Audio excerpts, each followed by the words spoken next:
Eh bien salut les amis, c'est Froliot. Aujourd'hui on se retrouve pour une toute nouvelle vidéo. Donc désolé de l'absence de vidéos sur ma chaîne récemment. Je suis en vacances pour l'instant, donc j'ai pas vraiment le temps de faire de vidéos. Aujourd'hui on se retrouve pour une critique de film, donc du film Nightmare Island, de son vrai nom Fantasy Island, du réalisateur Jeff Wadlow, donc qui avait sorti Action Vérité, que je n'ai pas du tout aimé, parce que c'était un vraiment mauvais film. Donc Fantasy Island est sorti le 12 février dans nos salles françaises, en même temps que Le Prince oublié, où j'ai d'ailleurs fait une petite apparition en tant que figurant. Je suis d'ailleurs visible dans la bande-annonce, si vous m'avez pas vu. Donc c'est réalisé par Jeff Wadlow, comme je viens de vous dire, donc pour l'instant je trouve vraiment que c'est un mauvais réalisateur. D'ailleurs ça se confirme sur ce film. Au casting on retrouve Michael Peña dans le rôle de Monsieur Rourke. On a Maggie Q dans le rôle de... je sais plus comment elle s'appelle, désolé. Il y a Lucy Hall, donc, qui avait déjà joué dans Action Vérité, et après il y a quelques autres acteurs qui font les visiteurs de l'île. Au niveau du scénario, en gros, ça reprend le concept de la série L'île fantastique, donc, qui était diffusée dans les années 70-80. Le principe c'était que sur une île, il y avait des gens qui venaient, et en gros, l'île pouvait réaliser leurs souhaits, ce qu'ils désiraient le plus. De base, c'était pas juste une série horrifique, c'était plus comédie fantastique, et c'était pas vraiment dans le registre horrifique. Là, on se dirige vraiment vers le côté horrifique de la chose, et donc on va vous prendre un film Blumhouse, un film d'horreur, post-horreur, parce que il n'y a pas vraiment d'éléments horrifiques dans le film, et donc on va vous montrer ces soi-disant personnes qui ont gagné un concours, on sait pas trop c'est quoi, ils ont gagné un concours, et donc ils se rendent sur l'île, ils vont rencontrer Monsieur Rourke, et donc à ce moment-là, leurs souhaits vont s'exaucer, mais pas de la manière dont ils l'avaient désiré. Le film déjà dure 1h50, donc ça pouvait surprendre certains dont moi, je me disais... pourquoi 1h50 pour un film comme ça? Je pense que d'ailleurs le film aurait largement pu faire une heure et demie, ça aurait largement suffi je pense pour ce que ça proposait. Et on ressent quand même les 1h50 passées, dans la salle je vais vous dire que on les ressent les 1h50. Donc au niveau du casting du coup, les jeux d'acteurs pour la plupart sont pas mal. J'ai toujours du mal avec Lucy Hall, je trouve que tous les rôles qu'elle a, elle les joue pas forcément très bien, elle s'en sort... correctement on va dire dans celui-ci, mais franchement c'est pas génial. Michael Peña est plutôt charismatique, s'en sort plutôt bien dans le rôle de Monsieur Rourke. Maggie Q, je pense que c'est celle qui s'en sort le mieux dans le casting, elle est pas mal dans son rôle, donc ça c'est un bon point. Mais surtout ce qui me gêne le plus, c'est au niveau de la réalisation et de l'écriture du scénario, qui sont vraiment ces deux points catastrophiques quoi. Jeff Wadlow, il arrive pas à... Enfin, il est pas original dans les plans en fait, il fait juste, tu sens qu'il fait juste des plans pour montrer ce qu'il a montré, mais il cherche jamais à devenir original dans ses plans. C'est tout le temps les plans les plus simples qu'on peut voir dans les films quoi. C'est des plans qui sont des personnages, qui montrent ce qu'il faut montrer, qui essaient de faire peur, mais comme c'est pas un bon metteur en scène, le film ne fait quasiment jamais peur.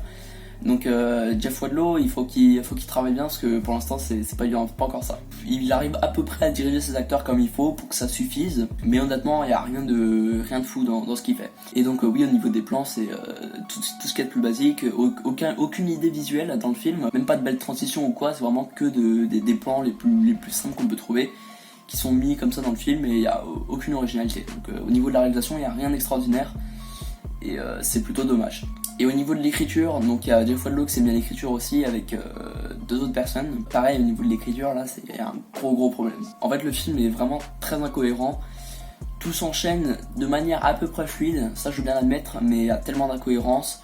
Tous les raccords entre les vœux, les gens qui meurent, qui reviennent, qui repartent, qui reviennent, on sait pas trop où est-ce qu'ils sont. Alors désolé, en fait quand je suis allé voir le film j'avais pas pris de notes, mais sur le moment c'est ce que j'avais ressenti. Après, comme le film est facilement oubliable, je sais pas si je pourrais vous citer vraiment beaucoup d'exemples, mais rien que le fait, je vais pas spoiler le film, mais rien que la sorte de ce qu'on découvre à la fin, c'est l'idée pouvait être pas mal, mais c'était tellement mal exploité que au final on se retrouve avec quelque chose de vraiment pas cohérent sur la révélation finale. Pareil, sur la révélation du méchant, bon ça c'est un pseudo spoil parce que je ne spoil pas qui c'est, mais c'est vraiment, c'était moi depuis le début.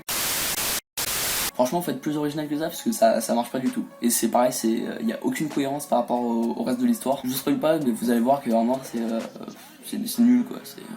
Si on peut trouver quand même quelques qualités pour le film, le design de l'île est plutôt sympa. Il y a des scènes les souhaits par exemple, ils souhaitent de faire la fête avec plein de filles, tout ça. Donc ça c'est marrant à voir, c'est tranquille, on passe un bon moment devant, c'est marrant.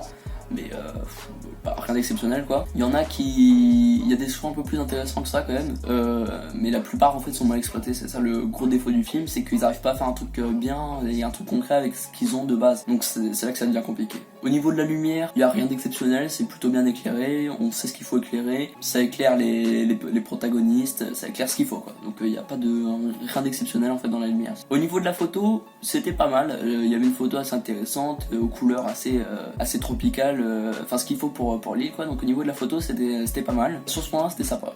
Donc en gros, si je devrais résumer ce film, on passe un plutôt bon moment, même si au bout d'un moment ça commence à paraître long, mais malgré tout, voilà, c'est un bon moment. Mais franchement, c'est à part ça, sinon c'est une catastrophe quoi. Au niveau du scénario, c'est vraiment très incohérent. Tout ce qui s'enchaîne, c'est vraiment très incohérent.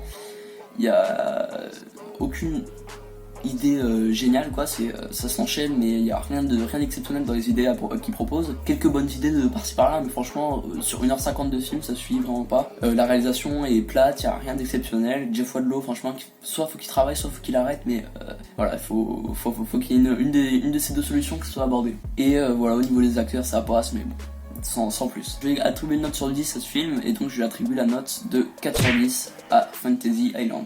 Si vous voulez aller le voir pour passer un bon moment avec des amis ou quoi, c'est le film idéal. Si vous voulez aller le voir en tant que vrai spectateur qui va s'intéresser au film, je vous préviens tout de suite, attendez-vous à être déçu quoi, c'est quasiment sûr, parce que le film n'est pas bon, ça c'est clair et net. Donc voilà, j'espère que cette vidéo vous aura plu, n'hésitez pas à aller voir le film si c'est le genre de film qui vous intéresse, mais ça vaut clairement, de mon point de vue, ça vaut clairement pas le coup. Donc voilà, c'était Froliot, merci de m'avoir regardé, n'oubliez pas de liker, de vous abonner si vous n'êtes pas abonné, et voilà, tout simplement, c'était Froliot, je vous dis à la prochaine. Ciao.